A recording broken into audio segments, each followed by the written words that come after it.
booth yesterday talking with the media. Well, I wasn't as good as a lot of guys you just mentioned, but I've been those guys. And I know playing in a locker room is about the best guys. I play with Dirk, I play with Ray Allen, I play with Gilbert. It's about Jamal, Joker, Aaron. We got the best starting five in basketball, and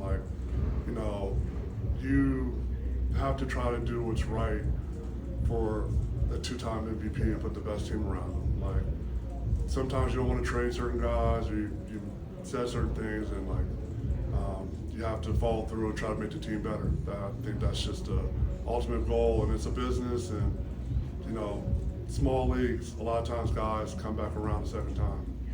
I love that from Calvin Booth. A couple of different statements. I agree with him. I think Denver has the best starting five in basketball. I definitely agree with that. But building around your best players, not that wasn't done under the previous regime, right? But we've talked about how maybe there were some emotional ties to players on the roster, that maybe, I don't want to say inhibited thought process or whatever it might have been, but I think Calvin Booth, when he was given the reins as head honcho of the Denver Nuggets front office, he's got 20/20 vision, right? I was skeptical. I know you were. I was very skeptical because it's I think we were more shocked that Tim Connolly left, right? Well, and remember when Tim Connolly left, it was all doom and gloom. How could you let the architect of this team, go, whatever it might be? I mean, now people in Minnesota are kind of questioning Tim Connolly after he traded all those picks for Rudy Gobert, and you got Calvin Booth over here who made a fantastic trade to bring in KCP. Will Barton has since been waived, I believe. And then obviously bringing in Thomas Bryant, acquiring Reggie Jackson, getting rid of Bones Highland. So, I think I agree with Calvin Booth's mindset, and I think that's where you can draw from his experience as a player. He's talked about playing with Dirk, playing alongside Gilbert Arenas, playing alongside guys like Ray Allen. You have to build your foundation around your best players. Now, that's not a foreign concept, but I do think that you were able to remove some elements of the Denver Nuggets team and add some new components in Bruce Brown, in KCP, that better complement Nikola Jokic and company. Without recency bias, let's look at this Nuggets team this year versus last year, right? I feel like even if Monte Morris was still in Denver, that's a great piece to have around a guy like Jokic. But you got to give up to get. But I look at KCP. I don't want to sound like I'm bagging on Will Barton, but it's like Will Barton is the type of guy that, in my opinion, makes it harder for Nikola Jokic. Agreed. And look, I think everybody here loves Monte Morris, right? Great player. Yeah. Came on my radio show one time. Great guy. But sometimes you have to give up that type of talent to bring in a guy like KCP who's simply a better fit. Bruce Brown is somebody they identified and he's early. Automatic from the corner. It's insane. And I think that's what's good defensive exciting. Player. I did feel like in last night's game specifically, I felt like KCP got such an awful whistle by the refs. He did. Because he had some really good defensive plays where he had to hand the ball, he stripped it, and they're like, oh, foul. I'm like, are you?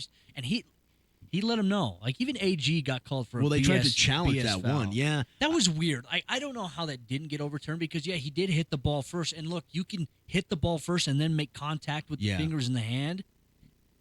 It's, I don't know. I made the mistake. I watched it on ESPN rather than Altitude. I should have just watched it on Altitude. Yeah, it's definitely better that way as well. I kind of enjoy the national broadcast at times, though. It's nice to get that perspective, and I mean, it's always great, especially when the Nuggets put up a performance like they did yesterday on national TV. Who's the guy who usually has called some Nuggets games on ESPN? Last name Jones. Oh, Mark Jones. Is it Mark? You think Jones? of Mark Jackson? No. Jones, not Bomani Jones. No, it's the one that always hates on Jokic. Like, always is finding a way on Twitter to diminish Jokic.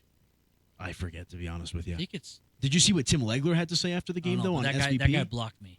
Nice. No, I didn't say anything bad. I said, wow, I mean, if this guy can learn how to pronounce Vlatko Konchar's name right. Yeah. Konchar. Somebody said Konchar. Some people don't like criticism in that sense. Bones Highland didn't like criticism. But we got another soundbite here from Calvin Booth talking about Nikola Jokic's MVP candidacy, looking to be the first player since Larry Bird to win 3 consecutive MVP awards. Calvin Booth meeting with the media. His thoughts. I think he just one of the best in the league is staying present in the moment, not listening to all the noise. I think he takes on the challenge of getting better every night, night in and night out. I just sit back in amazement and watch his stat lines and how he impacts winning. I know his mind is not on trying to get the MVP at all. It's just trying to make this team the best we can and trying to win. So I think he's going to be right there in the conversation for MVP again. And, being a homer, I think he deserves it. I agree with that. And I think it was evident last night, as I alluded to, Denver looked like a team on the second night of a back-to-back. Jokic did not. Jokic took it up another level when he needed to. And that's what you want to see from him. And I just felt like he was unstoppable no matter what. I mean, early on in the game against Plumlee, our obviously good friend, we love Mason Plumlee. You remember he backed him down in the post. He did kind of like a spin, fake, hezzy, up and over. And it's like, there's nothing you can do. Yeah. Like, and then he had the Sombor shuffle late in the game. And it was perfect. Like, net didn't even move. Everything Dropped down through to the last minute detail.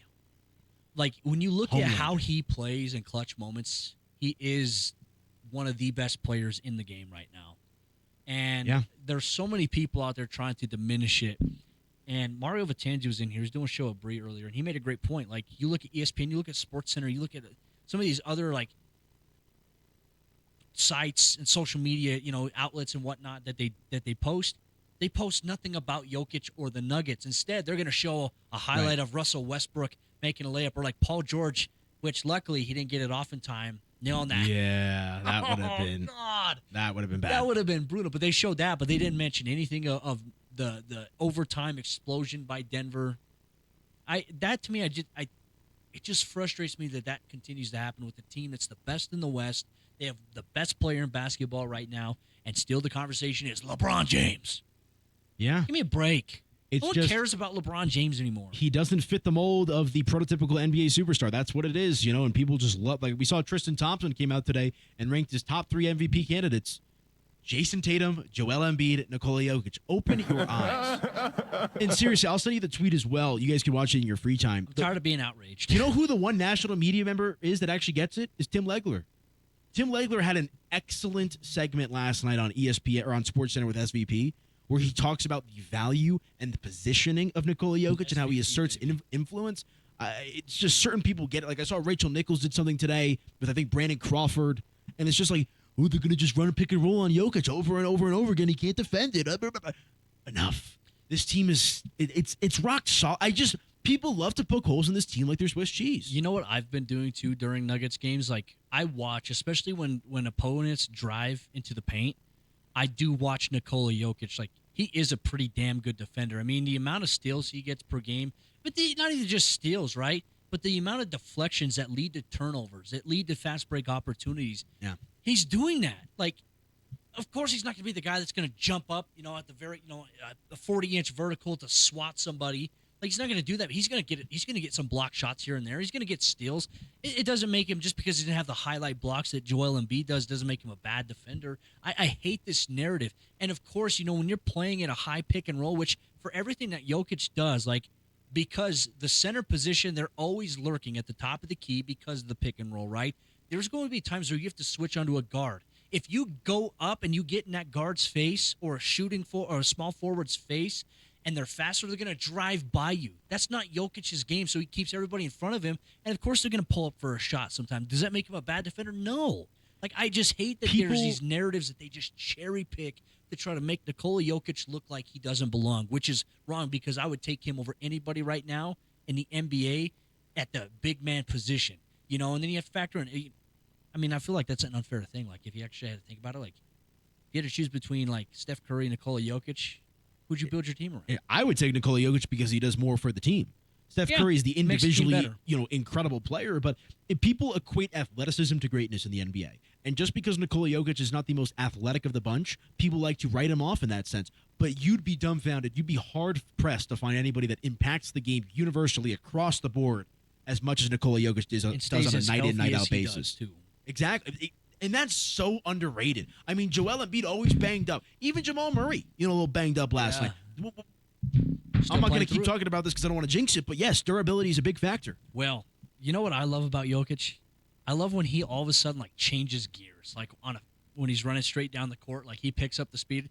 He bulldozed Mason Plumlee into the crowd. Yeah. On one play, and I was like, well, like I said, man, he took it up another notch last night when he needed to. So he's got that dog in him. He's got that dog in him. He's got the scratches on his arms to prove it.